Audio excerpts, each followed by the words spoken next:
I wanted him to go to Miami at that time. I was a LeBron fan, and link up with D Wade and Chris Bosh. So I think that was pretty special. Be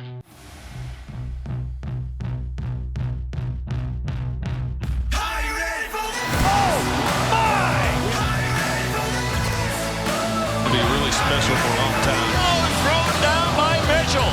Oh, real love. What's up, Rose? How you doing?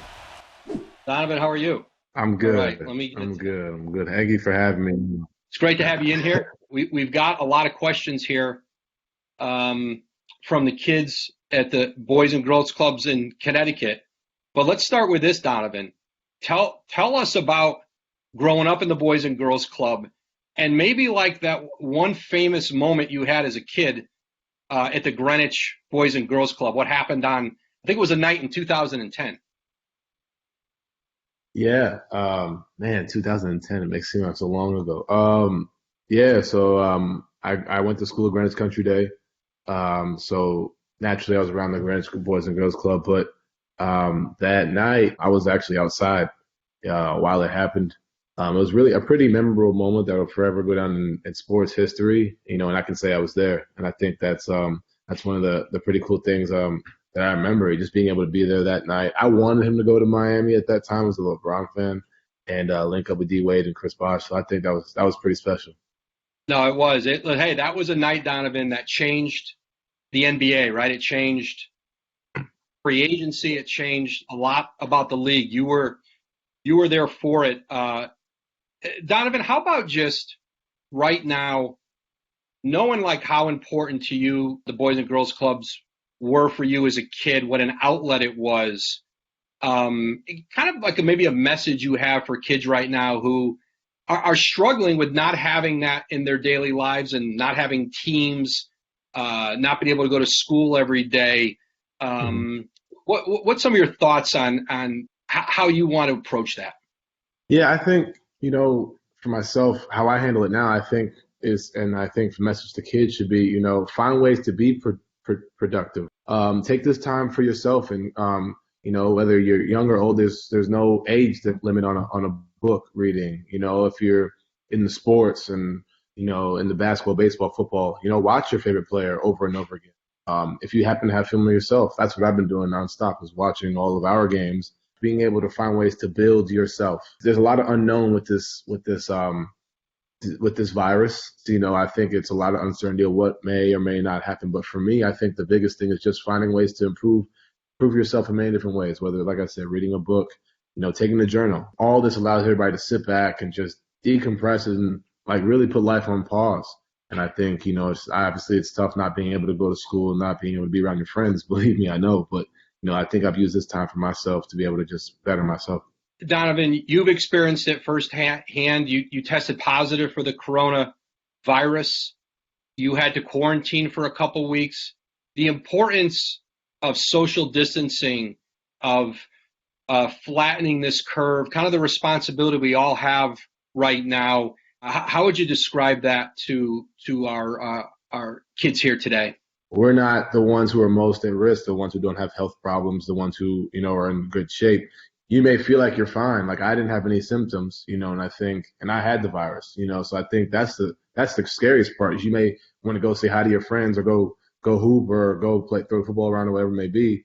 But, you may be giving your friend the virus who then gives it to their grandmother or their mother or their sister or their brother, so you never know what that person may be going home to, who you're going to be around, who they may be going home to. So if you could just, in any way possible, if you can, stay at the house, No, absolutely, Don. So we've got some great questions coming in.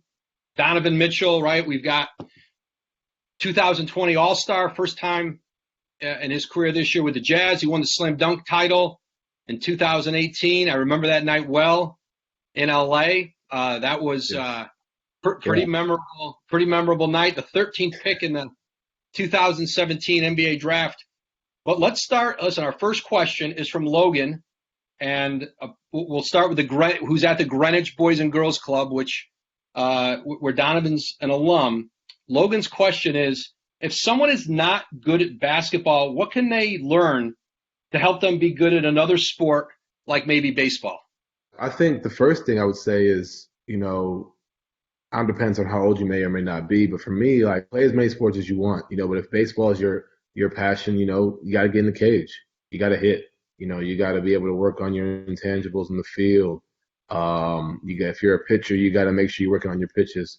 But you got to put the work in. I think that's really where it's at. If that's what you want to do, it's going to be tough, and there's going to be days where you feel like it's a lot, but that's what's really going to get you to that next level.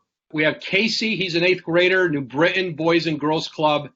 He says, Donovan, I've been playing basketball for 7 years. I recently moved to an apartment without a hoop, and I was wondering if you had any good drills that you could use that don't include having a basketball hoop. Well, that's a good one.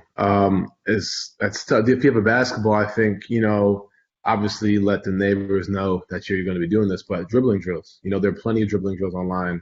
I've done a few throughout my workouts that I might even start posting on Instagram for people to see, just to get some drills out that you can do.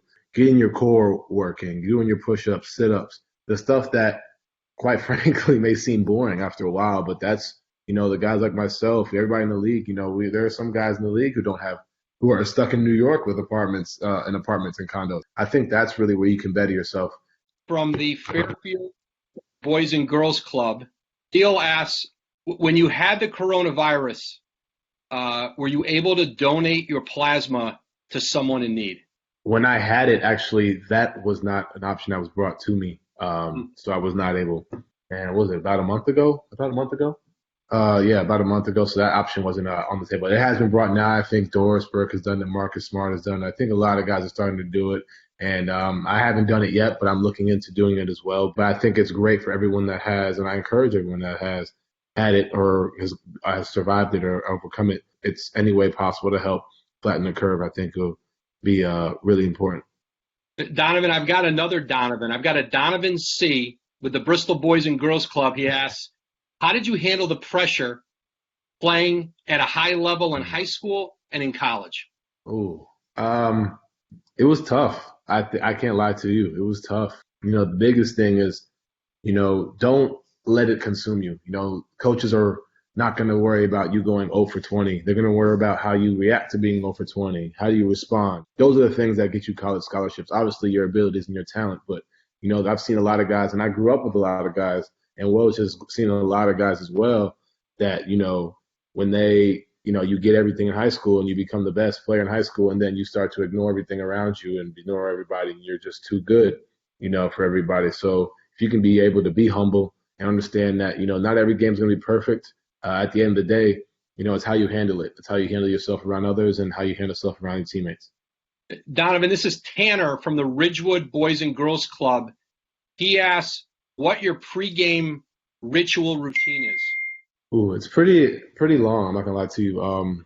You wake up, take a nap, have to shoot around, wake up, go to the gym, drive to the arena. Get in there, watch film for about 25 minutes, get some table work in as far as like a massage and stuff like that, whatever is needed at the time. Eat around like 5:30, hour and 30 minutes, 90 minutes on the clock. Yeah, hour and 30 minutes, 5:30. And then after that, get ready, do some core activation, and you go on the court, shoot pregame, get your shots in. Probably about 4 or 5 makes a spot, different instances that I'll see in the game that changes from game to game. And then come back in and get ready for the game. This is from Kendall Kendall, who's actually in Massachusetts, who's a Massachusetts team director. Kendall asks, outside of athletics as a teenager, Donovan, what drew you in to the Boys and Girls Club? Being around friends. I think that's one thing as a kid I always love. And even to this day, just being around friends, being around people that you can kind of relate to. And, you form those friendships and those bonds that, you never forget. Which I think for me, it's like I still have those friendships and those bonds with everybody. I think those are, like I said, bonds that will never, you won't forget and you'll never ignore. Like I think they're always going to be there. Well, I'll tell you this, Donovan. There are a lot of questions in here from Knicks fans wanting to know when you're going to come play for the Knicks. Celtic fans want to know when you're going to come play for the Celtics. So I'm just throwing that out there. But I have seen this one, Donovan, from a few different ones. When you were a young person and learning to deal with stress and how you manage stress, And now we know there is a lot of stress. And I wonder if you might have just a couple things to keep in mind when you're trying to manage that stress, when you're trying to deal with this day in and day out with the quarantines that we have in place in Connecticut and obviously all over the country. I'll first start off by saying, that's a very good question. Everybody has that one thing, they have something positive that they've had in life that, they can get back to, whether it's an imagination, a mental thing. Like, I feel like for me, I've had games, I've had stretches where I've played pretty poorly. You get stressed out. There's always something. For me, that outlet is really playing the drums. That's something I've done and I've really picked up on this year that really helped me just kind of let out, all the, whether it's anger, frustration, whether it's talking to somebody. I know guys have see therapists. That's huge. But being able to talk to someone, stress for me is a little bit different because I look at it and I say there are families out there that I know that have way less than what I have, so there's no need to even be stressed. But I think being able to sit there and just say, wow, like God is good. I'm big on religion and faith and believing in God. And, everything happens for a reason. And eventually it always get there. You just got to believe. And like I said, talking to people really helps for sure. Yeah. And along those lines, Donovan, especially maybe for young people, even if there isn't somebody at home at a given time that you're comfortable talking with, that even though you're not in school, there's still teachers at school, guidance counselors, probably people that you interact with at the Boys and Girls Club who probably who assuredly are going to be there if you reach out to them. I know in your life, you've been able to build a lot of different relationships beyond just sports. And I wonder if you could talk about that idea for our kids there today. I made it a point, when I was growing up to never be just the athlete. I was the athlete. I played basketball. I was the class president, my senior year. I was in the band. 1 year I even did the school choir.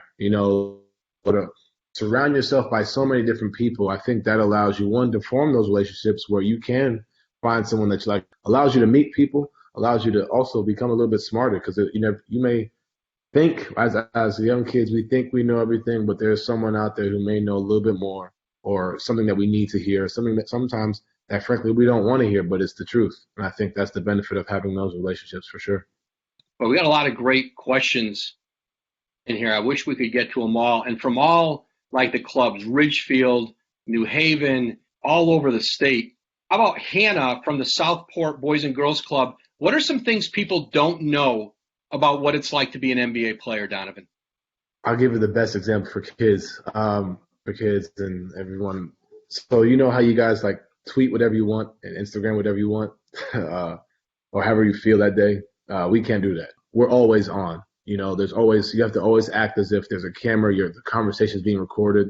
At the end of the day, like, there's no privacy. I think that's one thing. There's always going to be something or someone trying to find something new or whatever it may be. That's a big piece of your privacy. And, it's the bigger you are, the less privacy you have. And that comes with the territory, and it's nothing I'm going to sit here and complain about because I love my job. I love what I do. There are times where, you have a bad game, you just want to be left alone. But I got Woj asking me why I went 4-22 from the field.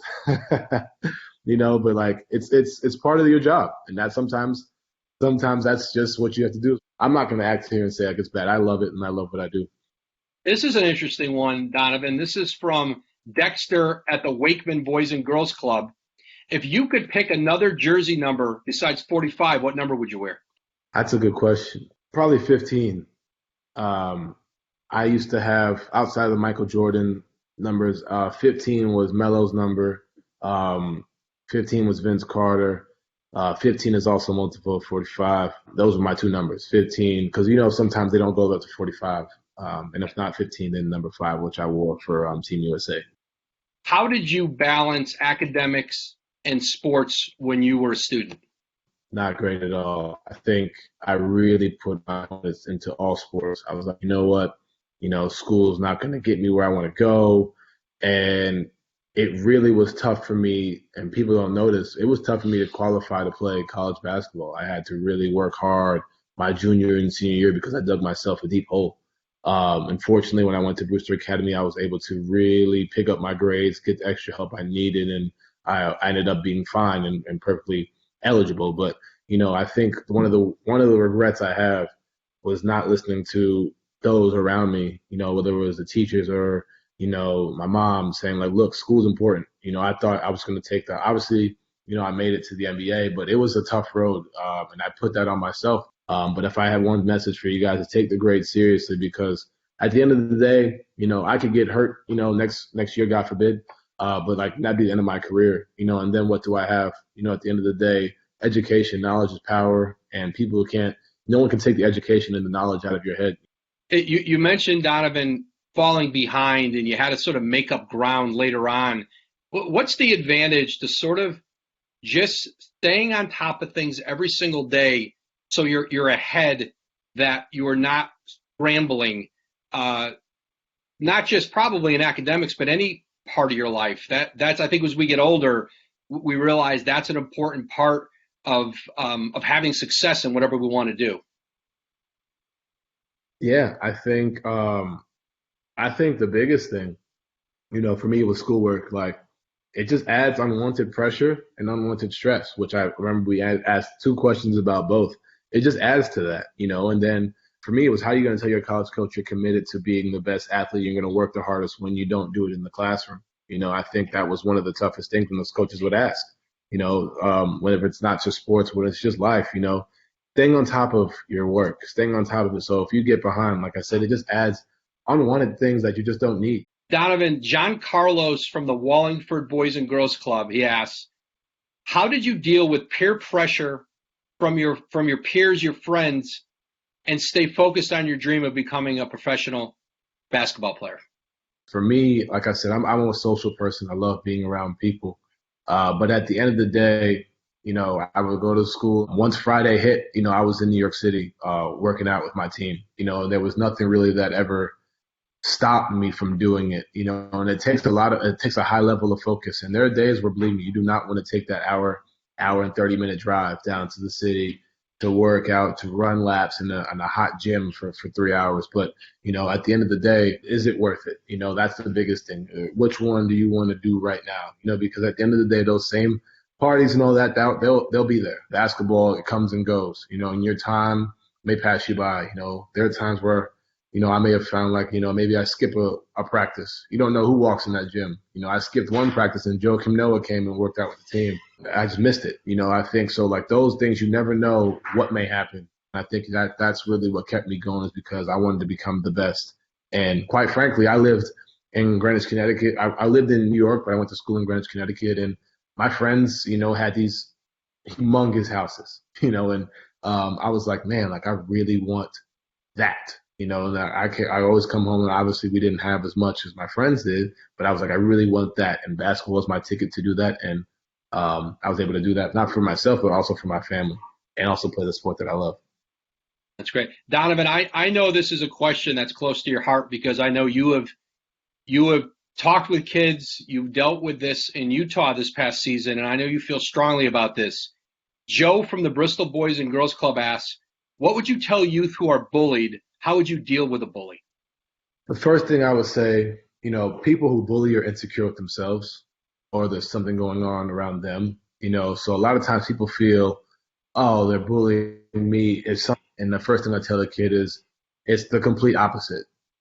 There's nothing wrong with you. There's something wrong with the person, and it may not be them. Maybe their parents are getting into a fight at the house that they just find some way to let out, and it's you. And I think it's messed up. Don't get me wrong, but I want everyone to know, whoever's listening, who may have been a victim of bullying, is that it's not you. Let somebody know. Don't hold it in and think there's something that you have to hide or you're going to get into trouble, because at the end of the day, it's not you. And I want everybody to know that that's my biggest message, and being able to speak and come forward and not to be afraid. At the end of the day, they're insecure within themselves, and don't look at it as an internal thing. It's them, and being able to go out there and seek help, I think, is huge. It's great advice. Yensir, I hope I'm pronouncing that right, Yensir, from the Shelton Boys and Girls Club, wants to know, what's the atmosphere like playing for the Jazz, and what was your biggest fear you had to overcome in your rookie season? The environment is insane in Utah. The fans are they're really into it. I think for me, just being able, I played it at Louisville, and it reminds me of Louisville how into it they are. We walk around and they love us. They treat us like we're kings, and I think it's a special feeling for sure. And Woes is, I know you've seen it firsthand, but it's something to really behold coming down to a game out there. And then the second one was my biggest fear. I've never told this story to anyone publicly, so this will be the first time I'll tell somebody. We're breaking some news here. So I like it. Russell Westbrook was a big one of my favorite players, and so he does that thing where he sits on the bench and kind of pregame. So for me, like I had to like physically like just see him and kind of get that it's Russell Westbrook out my head. His Steven Adams is standing in front of him, and I like peek around and Steven moves, and Russell's like giving me the death stare, like right in my first game playing Russell Westbrook. He's just looking right at me, like completely, and I'm like, oh shoot, like like I'm kind of stuck for a second, and that was probably the only time where I was like a little nervous. Like he's like you're like, oh, like what do I do? This guy, I've emulated his moves nonstop, and now he's just staring at you, like kind of trying to instill fear in you. And I think that was one of the moments where it was like, all right, you got to get over this. That's great. That's great. Christian in Fairfield asks, would you like to play in the Olympics someday? Which I know is last summer. Before I let you answer that one, last summer you played with Team USA in the World Cup.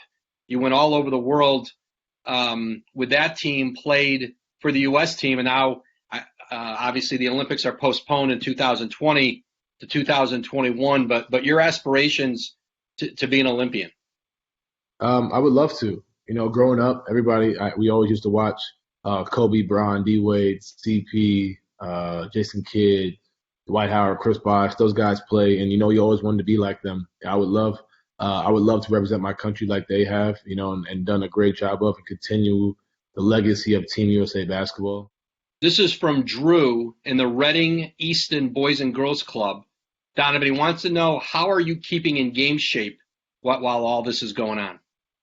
I ended up having to get a treadmill. I had to get an elliptical. I have weights. I've been running on a field close by to me.